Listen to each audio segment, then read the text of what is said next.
Since these spy shots from BMH Images will be the third set of Triumph Bonneville-based photos we published this year, we had to pause for a short discussion about whether we were being gamed by Triumph into actually paying to do PR work for them.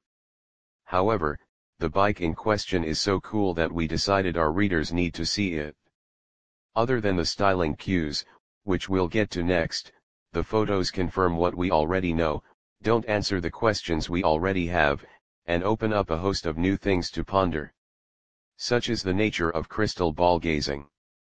First things first, though, a Triumph bobber? Who would have thought?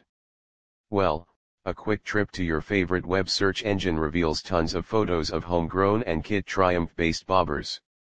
Seems like Triumph wants to cut out the middleman by offering bobbers directly to customers. Maybe, however, this is a sign that Triumph has plans for beefing up its classic and cruiser lines with the release of the new liquid-cooled mill in 2016. Regardless, this bobber shows that Triumph is looking at all aspects of its retro families, perhaps with an eye on expanding it further. Our two previous collections of spy shots have clearly shown two Bonnevilles, though with slightly different running gear, single versus dual front discs. This set, however, with what looks to be a 19-inch front wheel, appears as on the Speedmaster, though spoked instead of cast. While the wheel could be the 18-inch Thruxton component, the bobber's visually smaller disc, when compared to the wheel, leads us to believe this is not the case.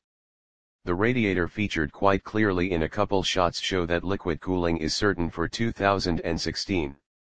How the cooling liquid will be circulated remains open to speculation, with an electric pump seeming like the most logical solution. The parallel twin motor has surely grown in size from its present 867 cubic centimeters, though we've yet to confirm its actual displacement. Bet on something between 1000 cubic centimeters and 1200 cubic centimeters. The tractor-style seat for the rider follows current customizing trends seen in options for the BMW R9T or in more classic designs, like the BMW R27. Toss in a hardtail-looking swing arm with a skinny fender supported by stylish tubular brackets, and you've got a formidable bobber package. The midships peg location slots them between the standard location of the Bonnie and the forward location of the Speedmaster. Several clues point to the bobber being more than just a styling exercise. First, the overall polish of the bike makes it appear to be a development project nearing completion. Take a look at the brake pedal and the slot presumably to allow testing varied pedal locations prior to beginning the production of the final parts. The photo from the rear shows a seat badge plus brake and signal lights that lack much of the cobbiness frequently seen in early product development. For an example, take a look at our Street Tracker spy photos.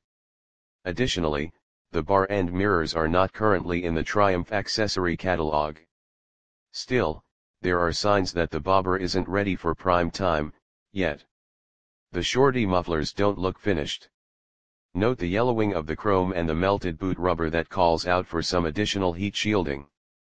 Also, the swing arm pivot has threads for a cover, but no cover is currently present. So, bobber fans now have another reason to look forward to the show season later this year. Will Triumph officially reveal the bobber at EICMA? Or will we have to wait until Intermat 2016? We'll bring you the news as soon as we get it.